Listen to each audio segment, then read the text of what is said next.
Hi guys, good afternoon. कैसे हो आप लोग?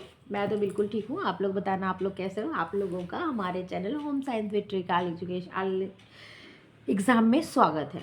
आप लोगों को मैं गृह बंधु आंतरिक सज्जा बता रही थी, home management and interior decoration, जिसमें से मैंने ये आंतरिक सज्जा वाला जो पॉइंट है, टॉपिक है, इसको ही पहले स्टार्ट किया था। उसमें ही मैंने आपको रंग, पुष्प विन्यास, जिससे फ्लावर डेकोरेशन कहते हैं, 2 चैप्टर ख़त्म कर दिया। उसमें भी मैंने यूथ के जो क्वेश्चन थे उसको भी क्लियर कर दिया और लाइन वाइज मैंने पढ़ाया है। मैम की जो बुक है इसको मैंने लाइन वाइज, और मेरे पास कई बुक है, उसमें से भी जो मुझे इंपॉर्टेंट लगता है वो चीज़ मैं आपको दिखा देती हूँ, या जो मुझे जिस बुक का सही लगता है वो मैं दिखा देती हूँ आपको। ठीक है, तो इतनी ज़्यादा बातें नहीं करते हैं। मैं आपको कल कला के तत्व बताई थी। कला के तत्व में मैंने आपको कुछ चीज़ें बता दी थी, जैसे कला के तत्व कितने हैं, तो 7 है। रेखा, आकार, नमूना, रंग, बनावट, कालीय स्थान, प्रकाश। 7 तत्वों के अलावा इसमें तो क्या है, तो मैं प्रथम तत्व जो रेखा है उसके बारे में उसको स्टार्ट किया था, और उसके बारे में मैंने आपको बताया था कि वो क्या होता है, 2 बिंदुओं के मध्य जो बहाव होता है, या जो एक बिंदु 2 बिंदु के बीच में जो यहाँ से यहाँ तक जाने की जो प्रक्रिया होती है वही क्या होती है, तो रेखा होती है। उसे ही रेखा कहते हैं। रेखा के द्वारा एक अनेक प्रकार के आकार का निर्माण होता है, जैसे वर्गाकार, आयताकार, ज्यामिति, डायगोनल, कोई भी रेखा हो, रेखा का प्रयोग करके किसी प्रकार के आकार का निर्माण होता है। ठीक है, उसमें भी मैंने आपको बता दिया था कि जैसे बहुत सारी लाइनें हैं, तो जैसे जो खड़ी लाइन, पड़ी लाइन, तिरछी लाइन, कर्व लाइन, इनके भी क्या है, कुछ कुछ उद्देश्य या कुछ कुछ इनके कैसे किसी चीज़ के सिंबल कह सकते हैं। तो जैसे मैंने आपको बताया था, जो लंबा और वर्टिकल लाइन होती है, क्या होती है, सजीवता, क्रियाशीलता। खड़ी लाइन है, आप देखिए जैसे ओलंपिक होता है, ओलंपिक गेम देखा है आपने, हर देश के क्या प्रतिनिधित्व जो करते हैं वो अपने हाथ में झंडा लिए रहते हैं, अपने देश का फ्लैग लिए रहते हैं। खूब लंबी रॉड रहती है जिसपे वो झंडा लगा रहता है। क्या होता है, छोटी रॉड नहीं रहती है, काफ़ी लंबी रॉड रहती है, जिसके ऊपर क्या होता है, अपने देश का फ्लैग लगा रहता है, और उसको पकड़ने का भी एक सिस्टम रहता है, बहुत तरीके से उस फ्लैग को पकड़े होते हैं। कभी आप गौर करिएगा तो वो क्या है, झंडा क्या होता है, इतनी लंबी उसमें क्यों लगा रहता है, वो बताया जाता है क्या, ये हमारी सजीवता है, क्रियाशीलता, जोश और उत्साह भरता है। जो हाथ में झंडा लेके चलते हैं, क्या होता है, वो हमारे देश का क्या होता है, झंडा। हम अपने देश के झंडा के साथ उत्साह भर रहे हैं। ठीक है, तो आप यहीं से इसको रिलेट कर लीजिएगा कि ये कैसी लाइन है, तो उत्साह भरने वाली लाइन है। नेक्स्ट है जो पड़ी, आड़ी या समतल लाइन।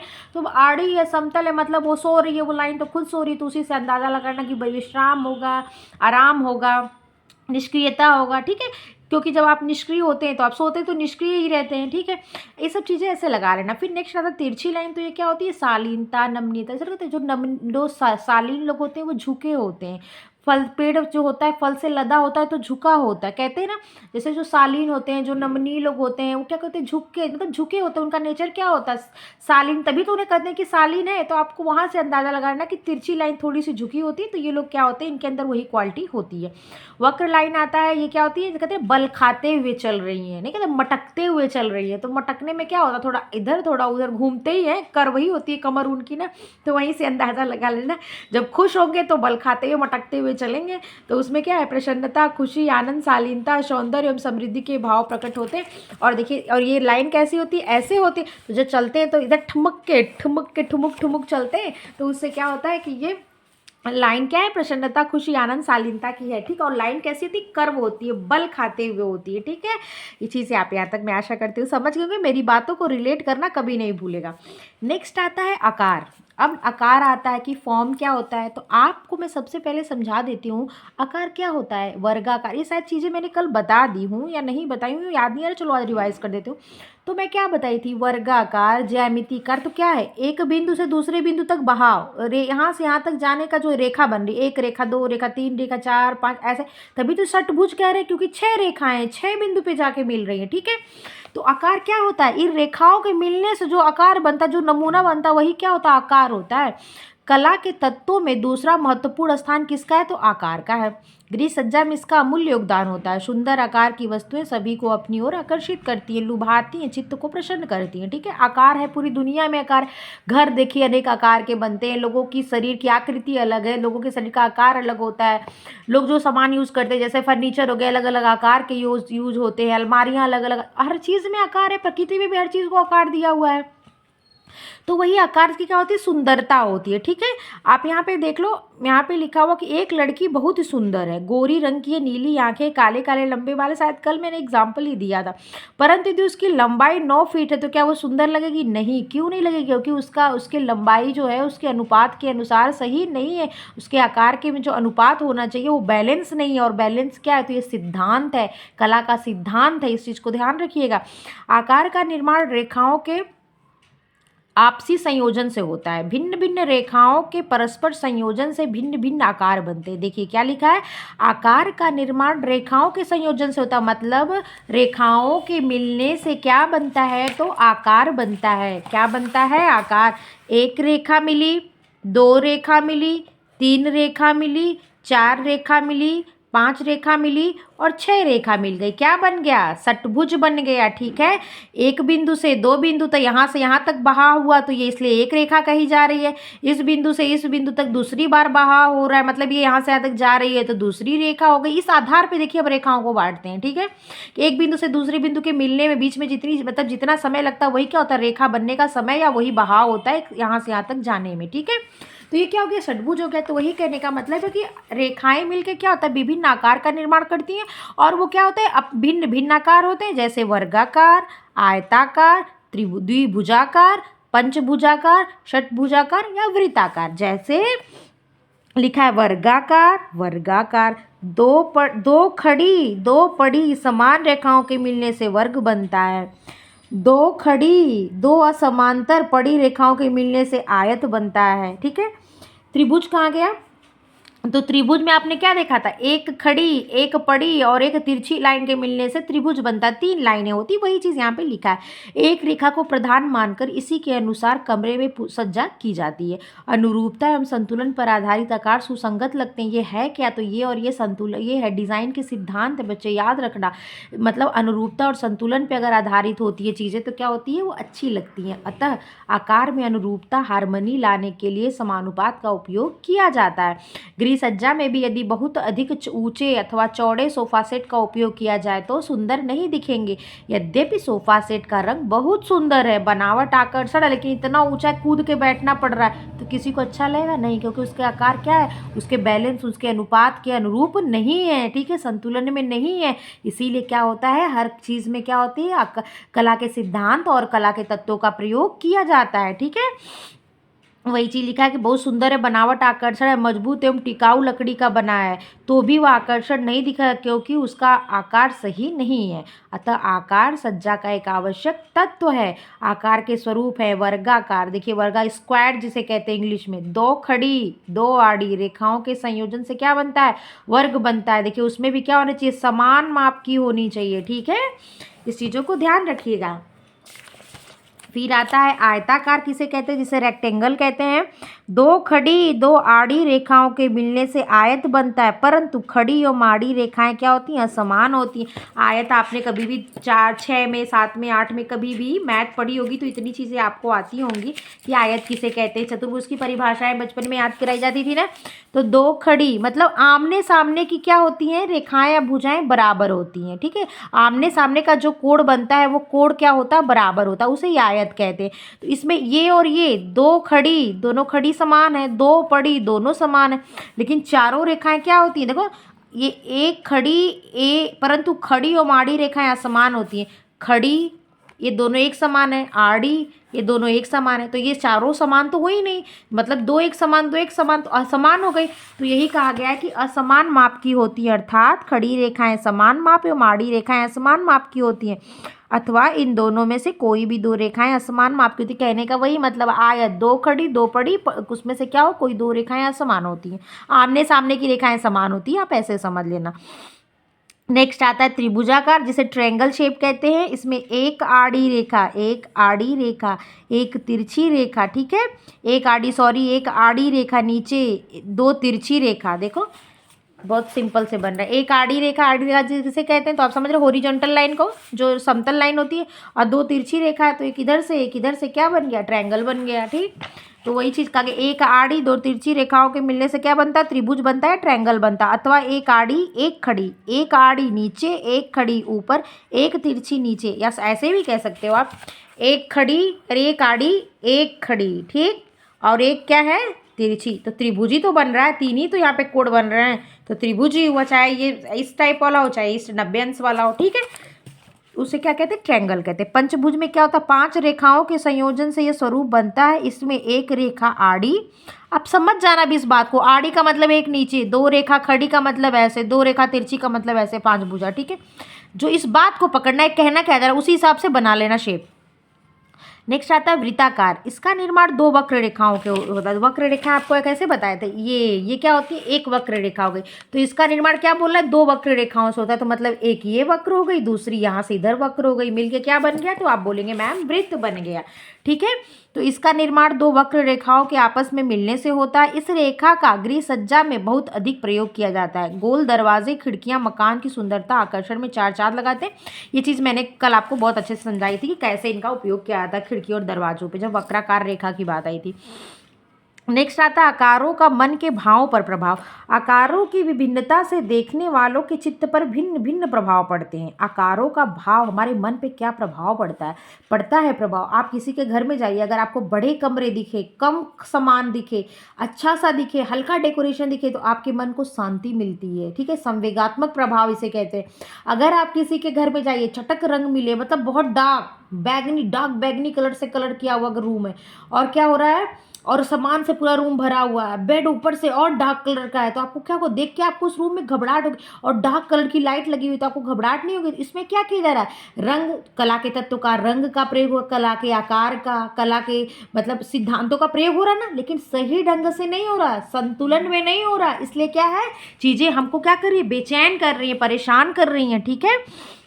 तो वही बात कहा गया कि इनका हमारे मनोभाव पे क्या होता है, प्रभाव पड़ता है। जैसे पड़ी, आड़ी, समतल, आयताकार स्थल को देखने से स्थिरता एवं दृढ़ता का बोध होता है। कहने का मतलब जो हॉरिजॉन्टल लाइन होती है, मतलब समतल लेटी हुई लाइन को देख के कैसा भाव होता है, दृढ़ता का भाव आता है, स्थिरता का भाव आता है, ठीक है। जबकि विपरीत दिशा में खड़ी लाइन को देखकर, खड़ी आयताकार दीवारों को देखने प्रगति, उत्थान, उन्नति एवं विकास का बोध होता है। जैसे आपको मैंने बताया, ओलंपिक में जो लोग फ्लैग लेके चलते हैं, मतलब एग्जाम्पल याद रखोगे तो कभी नहीं भूलेगा। वृत्ताकार स्थल देखने से खुशी, प्रसन्नता, हर्ष, उल्लास एवं अनवरतता, कंटिन्यूटी का बोध होता है। कहीं कोई बिंदु ऐसा नहीं होता। आपको मैं बताऊं कैसे कंटिन्यूटी का बोध होगा। जैसे इसमें यहाँ से त्रिकोण का क्या होता है, कार्य में रुकावट का भी है ना, कार्य सरलीकरण में जो ये त्रिभुज है, क्या है, कार्य में रुकावट का सिंबल है। ऐसे आप यहाँ से चले, यहाँ है तो रुक रहे हो, फिर यहाँ से यहाँ जा रहे हो तो यहाँ रुक रहे हो, फिर यहाँ से चल रहे यहाँ तो रुक रहे हो। लेकिन क्या आप वृत्त बना रहे हो, उसमें कोई पॉइंट है ऐसा रुक रहे, नहीं, चलते चलते चलते चलते चलते चलते चलते चलते जितना भी चले, कहीं रुकने का पॉइंट नहीं है। तो उसी चीज को, इस सिंबल का प्रयोग किया था कि इसमें प्रगतिशील का क्या मतलब है, जो मतलब इंसान अनवरत रूप से आगे बढ़ रहा है, प्रगति के रास्ते पे है, वही तो प्रगतिशील होगा।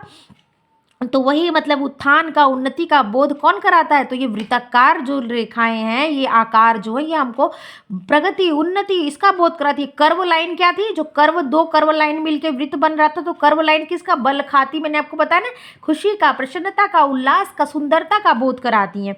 वृत्ताकार स्थल देखने से खुशी, प्रसन्नता, हर्ष, उल्लास एवं अनवरतता, कंटिन्यूटी का बोध होता है। मंदिरों के ऊपर त्रिकोण अथवा त्रिशूल देखने से मन में धर्म के प्रति आस्था एवं अध्यात्म का बोध होता है। इसलिए मंदिरों, हर धर्म का अपना एक सिंबल होता है। वो क्या करते हैं, लंबी लाइन लगाते हैं ना झंडा, क्यों, क्योंकि उत्साह आपको भरे, आपको प्रगति को दिखाए, आपको मतलब प्रोत्साहित करे। इसलिए क्या होता है, लंबी लाइन में क्या फ्लैग लगा होता है, चीज़ों को रिलेट कर लेना।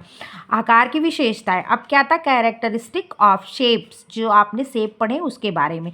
आकार की मुख्य 2 विशेषताएं, कार्यात्मकता, जिसे फंक्शनलिज्म, लग रहा है मैं कल ये पढ़ाई थी आप लोगों को। फंक्शनलिज्म होता है जिसे कार्यात्मकता कहते हैं, और वस्तु का उपयोग, यूज ऑफ मटेरियल्स होता है, ठीक है। तो आप यहाँ से देखो, किसका, आकार का किस पे प्रयोग किया जा रहा है, तो 2 आधार पे प्रयोग किया जा रहा है। किस पे किया जा रहा है, कार्य के आधार पर और उनके बनावट के आधार पर, 2 ही चीज़ का प्रयोग किया जा रहा है। 2 चीज का प्रयोग किया था ना। तो कार्य के आधार पे क्या है, वस्तु का आकार केवल सौंदर्य वृद्धि के लिए ही नहीं होना चाहिए, अपितु इसका उद्देश्य कार्यात्मकता में वृद्धि होने से भी है।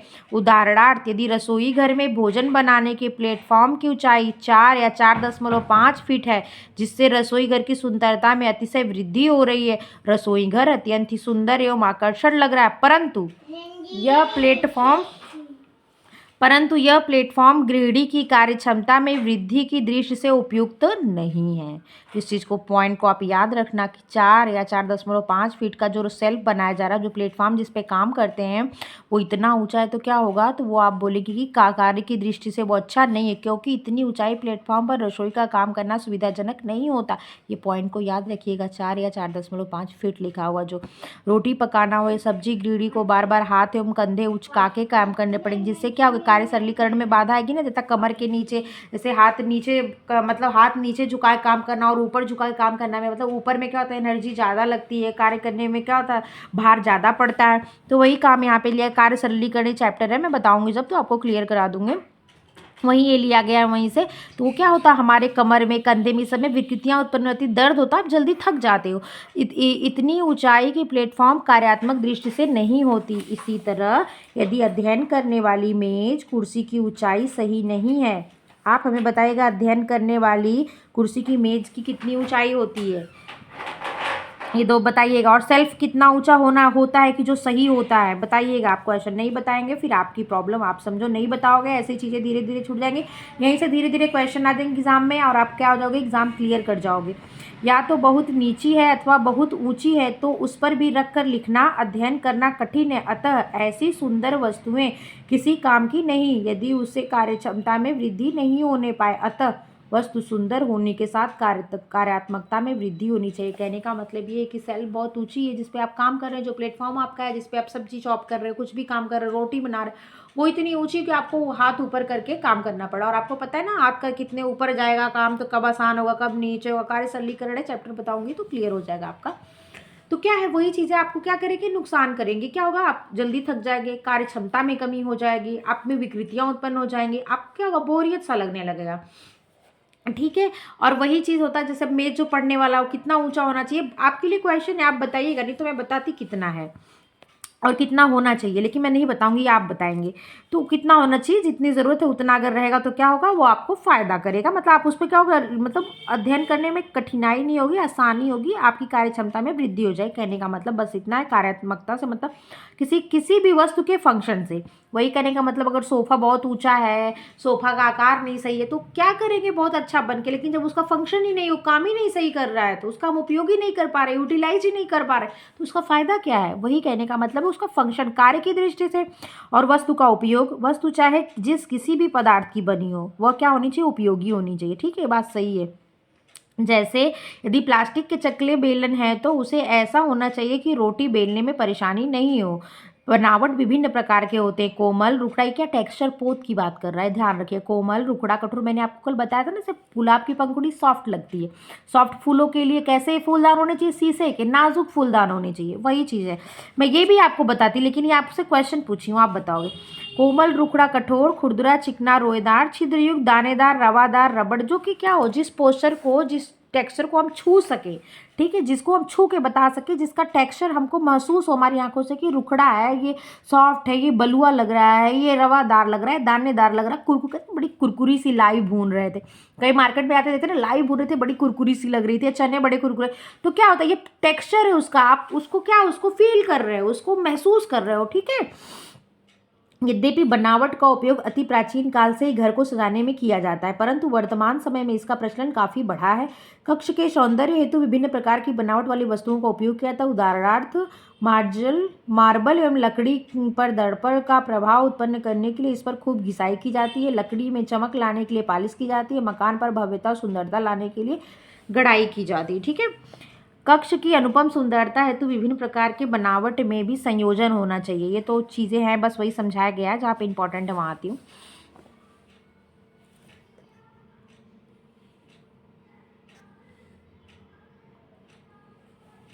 नेक्स्ट आता है बनावट का रंग, प्रकाश एवं आकार के साथ ही गहरा एवं घनिष्ठ संबंध है। बनावट का, पोत की बात हो रही, टेक्सचर की बात हो रही। ठीक है, समझ जाना। खुरदुरा, मुरमुरा, कुरकुरा, बलुआ, चिकना, समतल, ये क्या है, ये बनावट की बात हो रही है।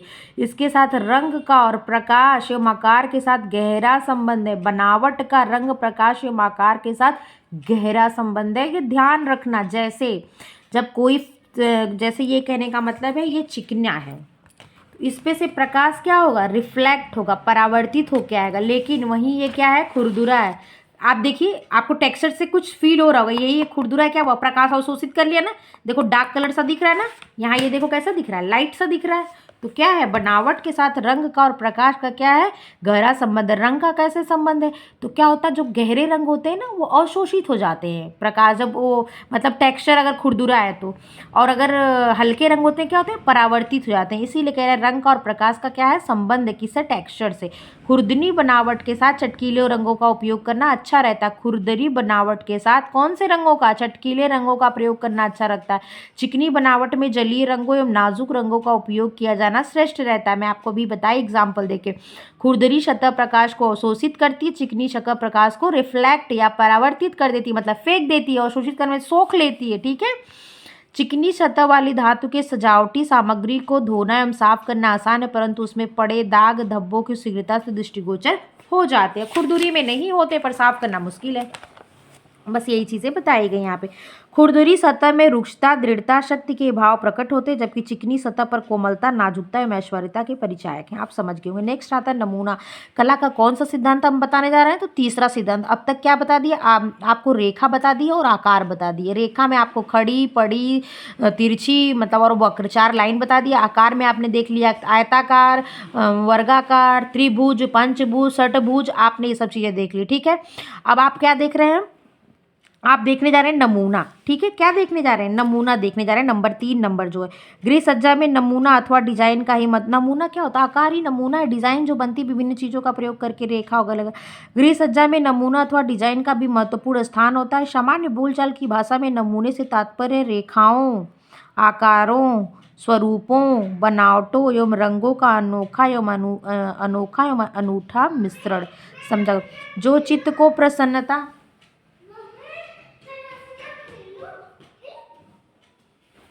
जो चित्त को प्रसन्नता, प्रफुल्लता, उल्लास एवं उत्साह से भर देते हैं। नमूना कैसे बनता है, इसमें रेखा का प्रयोग होता है, रेखा से आकार बनता है, आकार से क्या होता है, कोई स्वरूप दिया था। जैसे कल मैंने आपको एक कुर्ती का बताया था ना, कि आपने रेखा लगाए, कुर्ती को कट किया, कट करने के बाद उसको एक आकार दिया, उस पर क्या उसको सिल दिया, उसको एक स्वरूप दे दिया, फिर क्या हुआ, रंग का प्रयोग किया। ठीक है, ऐसे करके मैं कल आपको समझाई थी। जैसे मैं यहाँ पे कल आपको ये चीज़ समझाई थी। ये पहले क्या था, चौकोर कपड़ा रहा होगा, आपने क्या किया, पहले इसको आकार रेखा से मतलब लाइन खींची, रेखा बनाई, उतने पे इसको कट कर लिया। तो कहने का मतलब पहले क्या किया, रेखा बनाया, फिर आपको क्या किया, इसको कट करके एक आकार दिया। तो आकार किसका आ गया, कुर्ती का आ गया। ठीक है। फिर उस पर क्या किया आपने, बहुत सारी आपने इसकी बनावट देखी। तो कभी कभी कोई कपड़ा साटन का कपड़ा हो गया, वो बहुत मुलायम होता है, फ्लोट हटा हटा के बना होता है, इसलिए। ठीक है। आप लिनन कपड़ा ले लो, वो थोड़ा सा खुरदुरा होता है। डेनिम ले लो, वो अलग होता है। तो वो क्या होता है, वही उसका टेक्सचर है। जो डेनिम देखने में मोटा लगता है, साटन देखने में चिकना लगता है ना, और कॉटन देखने में थोड़ा सा खुरदुरा टाइप का आपको लगा, ऊपर फुज्जीदार है, तो ये क्या है, यही उसका टेक्सचर है। तो वो इसका टेक्सचर होगा। मान लो ये कॉटन का कपड़ा, मान लीजिए साटन कपड़ा है, तो इसका टेक्सचर कैसा है, बहुत चिकना है। यहाँ समझ गए। इस पर रंग है, मान लीजिए इसमें मैंने लाल रंग भर दिया, पीला रंग भर दिया। ठीक है। तो ये सब चीज़ का हम उपयोग कर रहे हैं ना, इसको आकार। और फिर क्या हुआ, एक सुंदर से पहनने योग्य कुर्ती का निर्माण हो गया, जिसको हमने धारण कर दिया। फिर सिद्धांतों का प्रयोग किया, बल देने के लिए बटन लगा दिया। ठीक है। इसमें अनुरूपता लाने के लिए, बैलेंस लाने के लिए, हर चीज़ों का रंग का, कटावट, बटन, सब में संतुलन ला दिया। ठीक है। अब आप यहाँ से मेरी बात समझ रहे होंगे। तो आप यहाँ तक आ जाता है कि क्या होता है, नमूना मतलब बोलचाल की भाषा बता दी कि उल्लास तक उत्साह से भर देता है। ठीक है। उत्साह नमूने के कक्ष की सुंदरता, उत्कृष्ट नमूने से कक्ष की सुंदरता, रोचकता, सजीवता एवं आकर्षण की वृद्धि होती है। उत्कृष्ट नमूने से क्या होता है, कक्ष की,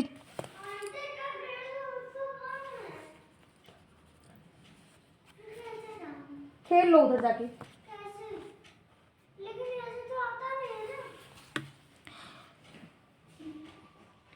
स्वरूपों, बनावटों एवं रंगों का अनोखा एवं अनूठा मिश्रण होता है, जो चित्त को क्या करता है, प्रसन्न देता है, उल्लास देता है। चीज़ें हम आपको बता दिए। रेखाओं के संयोजन से नमूने का निर्माण होता है। आपको पता है ना, रेखाओं से क्या होता है, नमूना वही आकार बनता है, आकार को ही नमूना कहते हैं, डिजाइन कहते हैं। परंतु ध्यान रहे, अधिक नमूने युक्त कच्छ भी नहीं सोते। किसी भी चीज़ में अगर अधिकता हो जाएगी तो चीज़ें नहीं अच्छी लगेगी, इस चीज़ को आप ध्यान रखिएगा।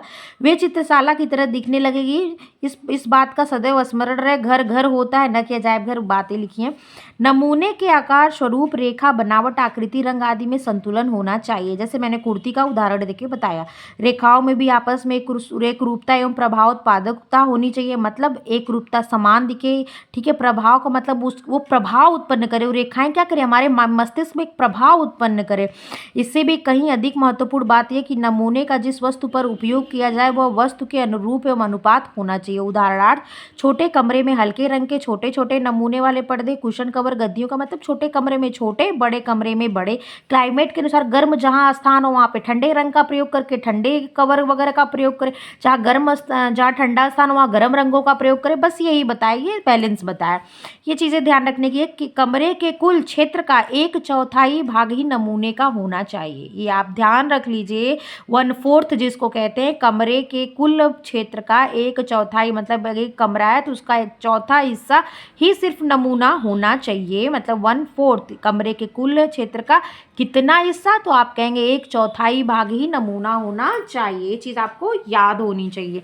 नमूने के प्रकार हमने आपको कल बताया था कि प्राकृतिक नमूना, ज्यामितीय नमूना, मिश्रित नमूना, ठीक है। ये सब चीज़ें कल मैंने आपको बता दी थी, उसको एक्सप्लेन कर देती हूँ। तो पहला आता है प्राकृतिक नमूने। आप प्राकृतिक से समझ जाना, जैसे जो नेचुरल चीज़ें, पहाड़ हो गया, धरती, मतलब जो प्रकृति ने बनाया, जिसे मानव ने नहीं बनाया, उन चीज़ों का उपयोग करके, मतलब उनके आकार, उनके रूप, उनको जैसे पहाड़ का आकार बनाना, नदी का आकार बनाना, झरने का स्वरूप देना, वो क्या है, वो क्या, वो प्राकृतिक हो जाएगा। वो कैसे नमूने हो जाएंगे, तो प्राकृतिक नमूने हो जाएंगे। और नमूने का मतलब ही क्या होता है, आप रेखा का प्रयोग करके आकार दे रहे हो तो उसको क्या होता है, रेखाओं द्वारा बनाना, ठीक है, वही क्या होता है, नमूना हो जाता है। तो आप यहाँ समझ जाना, अगर प्राकृतिक दिया हो तो प्रकृति की चीज़ों का प्रयोग किया जाता होगा। जब नमूने में प्राकृतिक दृश्यों का उपयोग किया जाता है तो उसे प्राकृतिक नमूने कहते हैं। जैसे पेड़ पौधे, पशु पक्षी, फूल, पहाड़, नदियाँ, झरने, ताल तलैया, इनका क्या है, मतलब पेड़ का प्रयोग नहीं कर देते हैं।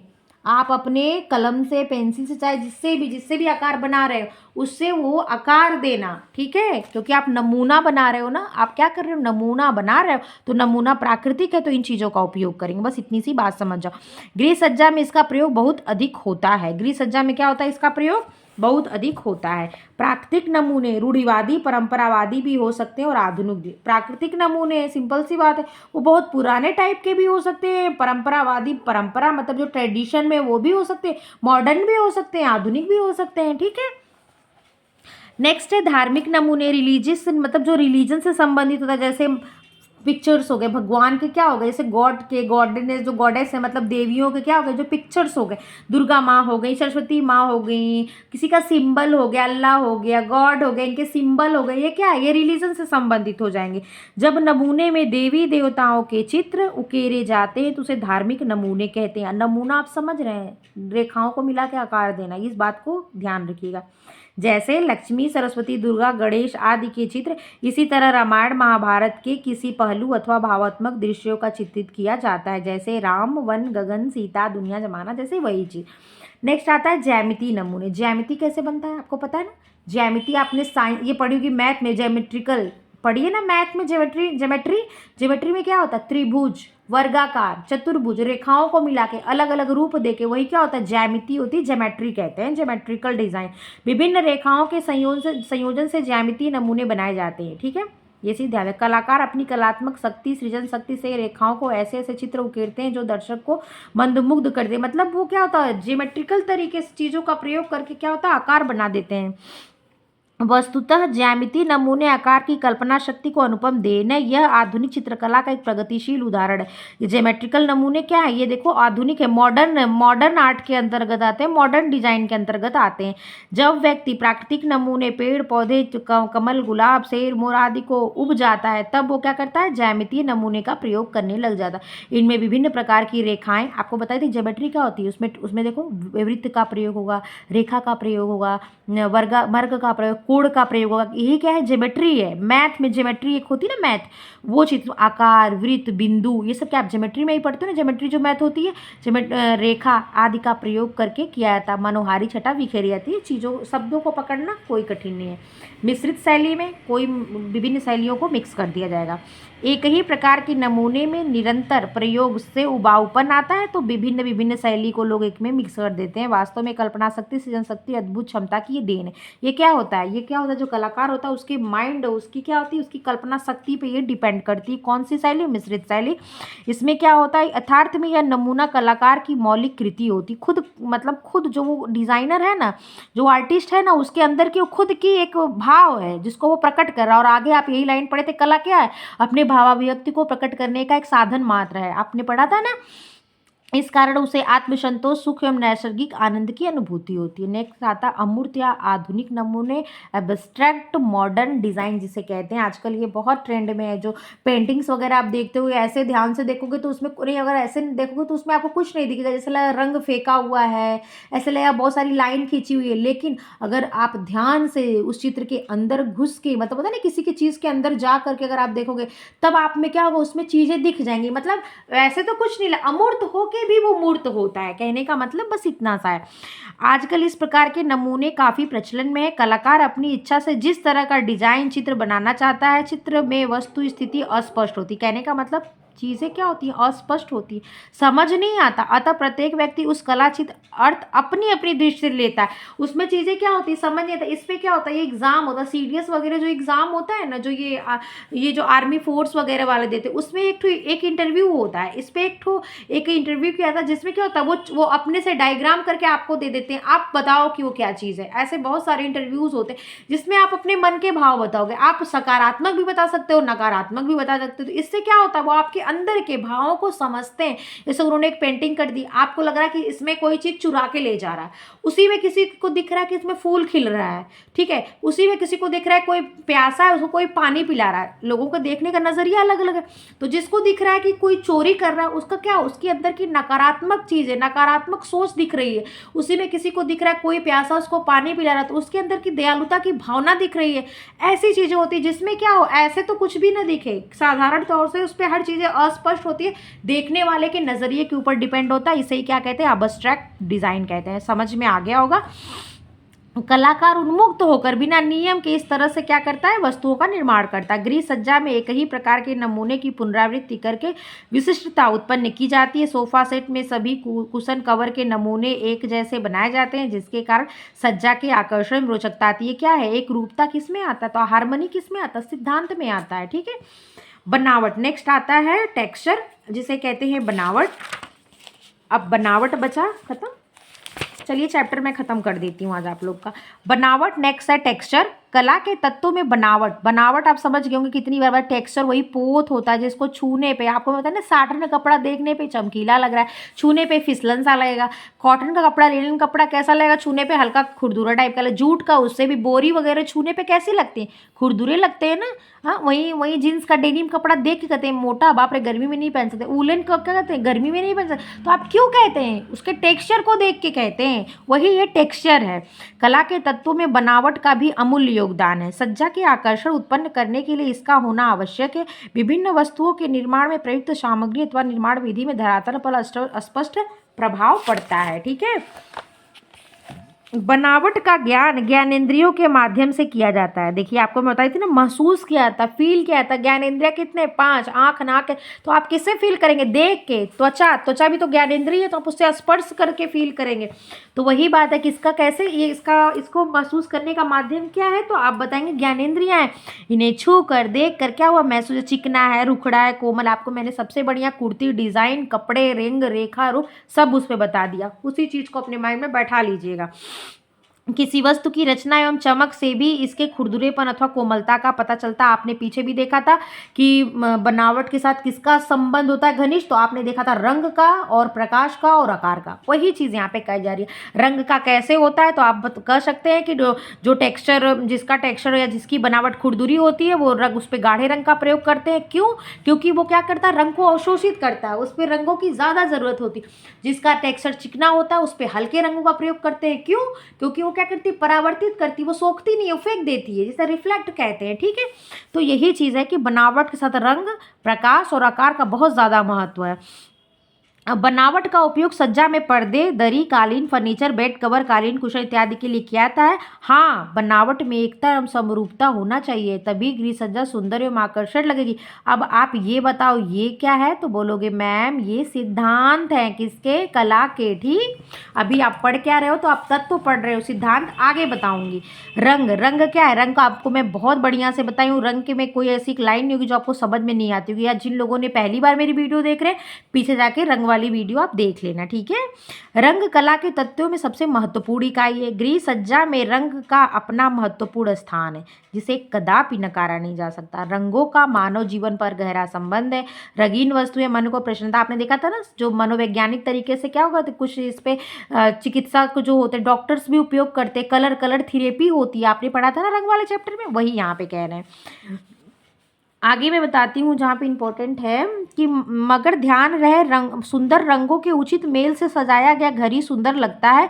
यदि इसमें उटपटांग बिना सोचे समझे रंगों का प्रयोग कर दिया जाएगा तो क्या होगा, अच्छा नहीं लगेगा। जैसे मैंने आपको बताया था कि क्या कहता है, कंट्रास्ट कलर का यूज़ क्यों किया था, चीज़ों को अट्रैक्ट करने के लिए। अगर आप एक ही रंग को हल्का गाढ़ा कर दे वो चीज़ें उतनी अच्छी नहीं लगती। वो भी क्या होता है, उसको समांगी कहते हैं, मोनोलॉगस कलर योजना कहते हैं। एनालॉगस क्या होती है, उसके पड़ोसी होते हैं, समवर्ती रंग योजना कहते हैं। ये किसके अंतर्गत आते हैं, तो ये की अलग रंग योजनाएं दो प्रकार की होती है, एक रंगी योजना और दूसरा क्या विपरीत कंट्रास्ट रंग योजना। तो कंट्रास्ट रंग योजना ज्यादा आंखों को अच्छी लगती है, ज्यादा फबती है। क्यों, क्योंकि उसमें विपरीत रंगों का योजना किया, जैसे पीला के साथ बैगनी, लाल के साथ हरा, सफेद के साथ काला। काला और सफेद कौन सा रंग है आप बताएंगे, तटस्थ कलर है। ठीक है, तो रंग क्या है, रंगों का इस प्रकार उपयोग किया था, मस्तिष्क पे ऐसा असर छोड़ती है। रंगों का प्रयोग करना ही एक कला है। यह कला किसी व्यक्ति में जन्मजात होती है तो किसी में अर्जित करनी पड़ती है। रंगों का अपना विज्ञान है, सिद्धांत है। आपको बताई थी P4C, पी से क्या, फिजिक्स की थ्योरी, साइकोलॉजिकल थ्योरी, और पी से क्या था, पिगमेंट थ्योरी, और एक क्या था, एक कुछ और था भी याद नहीं, और सी से था रसायन शास्त्री केमिस्ट थ्योरी। ठीक है, पिगमेंट रंग कड़ीय सिद्धांत था। ठीक है, पी से था साइकोलॉजिस्ट थ्योरी था, पी से क्या था, फिजिक्स था, जिसमें ऑर्बिटिक रंगों के तरंगों का अध्ययन किया जाता है। तो इस प्रकार आपने समझ, इसको मैं सब चीजें आपको बताई हूँ, सारे सिद्धांत पढ़ाई हूँ। रंगों के विभिन्न सिद्धांत की जानकारी रंगों के मतलब सरल कर देती है। ये सब चीजें मैं आपको समझा चुकी हूँ, आपको बकायदे चैप्टर समझ आ रहा होगा। हल्के रंगों से पुती हुई दीवार कक्ष को बड़ा करके दिखाती है, जबकि गर्म रंगों के प्रयोग से कमरा छोटा दिखता है। ठंडे रंगों नीला, हरा, बैगनी के प्रयोग से कक्ष बड़ा दिखता है। ठंडा रंग, क्वेश्चन है, ठंडा रंग प्रांग चार्ट में किस साइड की मतलब एरिया को प्रांग चार्ट में ठंडे रंग के दर्जा दिया गया है, ये आप हमको बताएंगे। जबकि जब भी आप पढ़ा करो मेरी बुक, मैं ये नहीं कहती जब आप मेरी वीडियो देखा करो, अगर मैं कह रही हूँ कि हाँ ये क्वेश्चन है आप बताना, जब भी कोई भी देखो उस टाइम आप कमेंट बॉक्स में कमेंट कर दिया करो। उससे क्या होगा, आपने जैसे ही कमेंट किया आपके माइंड में क्या हो गया, वो पिन हो गया, वो चीज़ें क्या हो गई, याद हो गई पूरी लाइफ के लिए। तो वही चीज़ है कि ठंडे रंग नीला, हरा, बैगनी का उपयोग करके क्या कक्ष को बड़ा दिखाया जाता है। हल्के रंग जैसे पीला, सफ़ेद का उपयोग करके प्रकाशयुक्त कमरा लगता है, जबकि गहरे रंगों के प्रयोग से कमरा क्या होता है, अंधकारमय लगता है।